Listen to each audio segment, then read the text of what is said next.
Hello guys, welcome to my YouTube channel Y K movies. आज हम बात करने जा रहे हैं 10वीं मूवी के बारे में। I need your support guys, please subscribe to my channel and press the bell icon.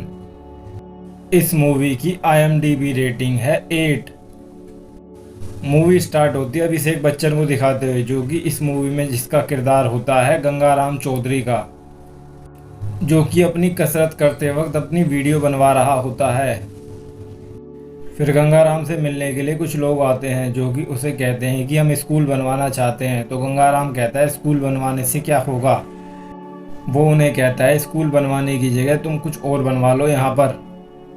फिर एंट्री होती है निम्रत कौर की, जिसका इस मूवी में नाम होता है बिमला देवी, और जो कि गंगाराम चौधरी की वाइफ भी होती है। गंगाराम अपनी बीवी को कहता है थोड़ा तेज बोले करो, धीरे धीरे बोलने से क्या होगा। फिर गंगाराम पर कुछ केस हो जाते हैं जिसमें वो दोषी ठहरा दिया जाता है। जज कहता है कि तुम्हें स्कूल बनवाने के लिए पैसे दिए गए थे और तुमने क्या बनवा दिया। गंगाराम पर काफ़ी धाराओं के साथ केस लगाए जाते हैं और उसे दोषी ठहरा दिया जाता है। फिर गंगाराम चौधरी की वाइफ यानी बिमला देवी मुख्यमंत्री बन जाती है वहाँ पर, और उसको बधाई देने के लिए वहाँ पर काफ़ी सारे मुख्यमंत्री आते हैं। फिर गंगाराम की एंट्री होती है जेल में, जहाँ पर कुछ लोग गंगाराम के खिलाफ नारे लगा रहे होते हैं। फिर वहाँ पर हम एक पुलिस वाले को देखते हैं जो गंगाराम को बताता है कि मैं आपकी वजह से ही पुलिस में लगा हूँ, और वो कहता है मेरी तरफ से जितनी मदद होगी मैं आपकी उतनी मदद करूँगा। फिर बिमला देवी अपना शपथ पत्र पढ़ती हैं, पर पढ़ते पढ़ते वो काफ़ी जगह अटकती हैं, जिसे देखकर लोग उस पर थोड़ा बहुत हंसने लग जाते हैं, क्योंकि वो ज़्यादा पढ़ी लिखी नहीं होती है। जैसा उसका पति था वैसे ही वो होती है। वो पुलिस वाला गंगाराम चौधरी को उसका रूम दिखा देता है, जो कि काफ़ी बढ़िया होता है एक कैदी के लिए।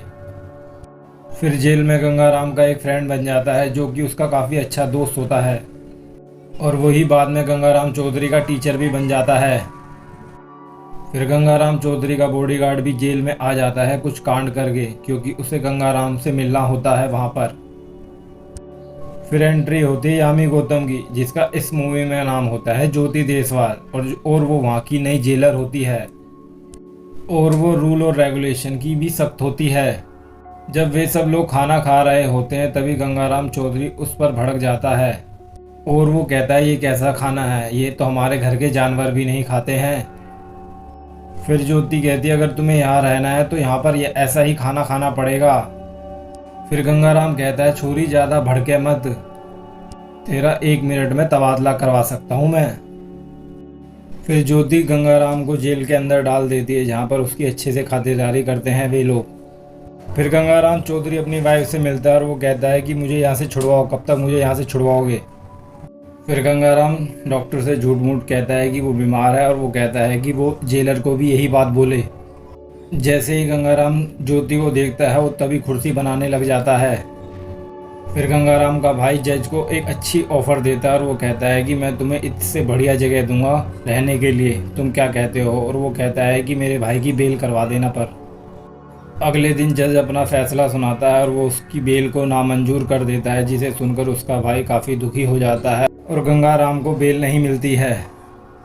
फिर गंगाराम ज्योति के पास आता है और वो कहता है कि उसे 10वीं पास करनी है जेल से, क्योंकि ये उसका राइट टू एजुकेशन का अधिकार है। उसकी ये बात सुनकर ज्योति उस पर हंसने लग जाती है, पर उसकी बात वो मान जाती है आखिर में।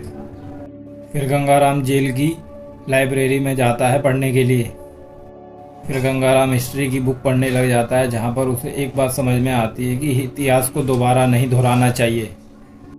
फिर गंगाराम को पढ़ने का शौक़ लग जाता है और वो काफ़ी तरीके की किताबें पढ़ने लग जाता है वहाँ पर, क्योंकि उसे 10वीं की तैयारी करनी है। क्योंकि गंगाराम जो भी पढ़ रहा होता है उसकी पिक्चर उसके सामने चल रही होती है बिल्कुल। गंगाराम की वाइफ फिर से मिलने के लिए आती है उससे, पर वो उसकी कोई भी मदद नहीं करती है। थोड़ी देर के बाद गंगाराम को अटैक आ जाता है, जिसकी वजह से वो वहीं पर बेहोश हो जाता है, क्योंकि ज्योति ने उससे बुरा भला कहा था, क्योंकि वो जाहिल और गंवार था। फिर उसकी वाइफ उससे मिलने के लिए वहाँ पर आती है। वे लोग गंगाराम को समझाने के लिए आए होते हैं कि आप 10वीं मत करो, 10वीं करने से आपके चरित्र पर बुरा असर पड़ेगा। वो सीधे सीधे गंगाराम को 10वीं करने से मना करते हैं, पर गंगाराम मानता नहीं और वो कहता है मैं 10वीं करके रहूँगा, ये मेरा राइट टू एजुकेशन का अधिकार है। फिर उसका टीचर उसे मैथ पढ़ाने लग जाता है, पर उसके कुछ भी पल्ले नहीं पड़ता है। उसका टीचर गंगाराम को एग्जाम्पल देकर भी समझाता है, पर गंगाराम को कुछ समझ नहीं आता है जल्दी से। फिर गंगाराम अपने दूसरे टीचर से मिलता है जो कि साइंस का होता है, और वो उसे साइंस सिखाता है, वो भी काफ़ी अच्छी तरीके से। फिर अगला टीचर उसका इंग्लिश का होता है, जो उसे काफ़ी अच्छे तरीके से एक्टिव पैसिव वॉइस सिखा रहा होता है।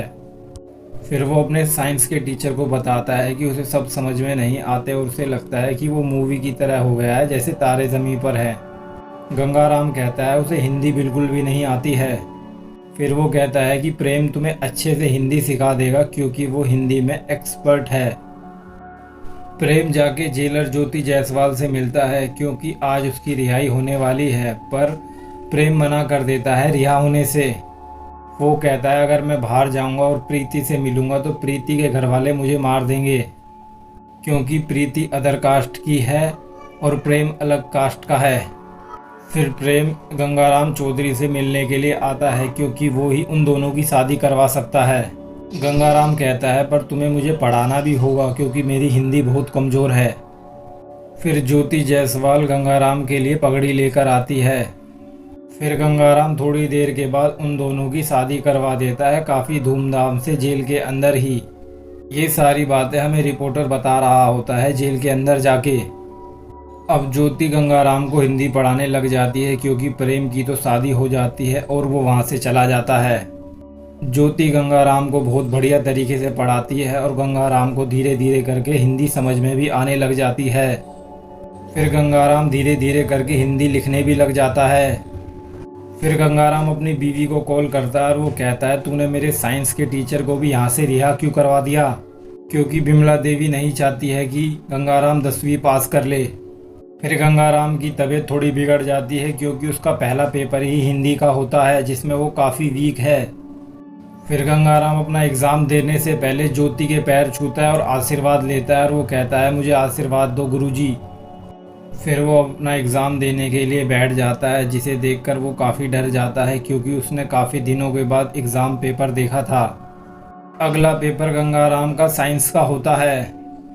फिर धीरे धीरे करके गंगाराम सारे एग्ज़ाम दे देता है।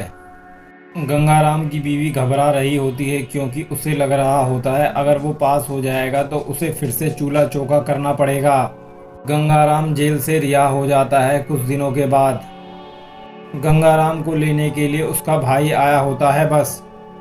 फिर गंगाराम अपनी बीवी से जाकर मिलता है और अपने मंत्री परिषद से भी, और बिमला देवी अब कुर्सी नहीं छोड़ना चाहती है। गंगाराम अपने सब मंत्रियों से मिलता है पर कोई भी उसका साथ नहीं देता है इस मामले में। फिर गंगाराम अपोजिट पार्टी के एक आदमी से मिलता है और वो कहता है तुम मुझे सपोर्ट करो। दूसरी पार्टी का नेता गंगाराम का साथ देता है इस चुनाव में। गंगाराम अपना भाषण शुरू कर देता है और वो कहता है कि हमें शिक्षा की बहुत ज़रूरत है। फिर गंगाराम कहता है शिक्षा के दम पर ही हम यहाँ तक पहुँचे हैं। फिर कुछ टाइम के बाद गंगाराम चौधरी का रिजल्ट आ जाता है जिसमें वो पास हो जाता है 57% के साथ। गंगाराम जाने से पहले ज्योति जायसवाल को गुरु दक्षिणा देकर जाता है जिसमें वो उसे कुर्सी देता है जो उसने खुद बनाई थी। कुछ देर के बाद चुनाव का रिजल्ट आ जाता है जिसमें लग रहा था कि बिमला देवी जीत जाएंगी, पर थोड़ी देर के बाद पता चलता है कि गंगाराम चौधरी जीत गया है इस चुनाव को। फिर बिमला देवी कहती है जैसे दूसरी पार्टी ज्वाइन कर ली वैसे ही दूसरी बीवी से शादी तो नहीं कर लोगे तुम। फिर गंगाराम कहता है नहीं, मेरी तो बीवी तू ही है। थोड़ी देर के बाद गंगाराम कहता है मुख्यमंत्री मैं नहीं, ये बनेगा क्योंकि इसे ज़्यादा नॉलेज है मेरे से। और गंगाराम उस प्रदेश का शिक्षा मंत्री बन जाता है और वो अपने सब टीचर की शपथ लेता है जिनकी वजह से वो 10वीं पास कर पाया। और इसी तरह इस मूवी का एंड भी हो जाता है। Please subscribe to my channel and press the bell icon. Thank you guys for watching my videos.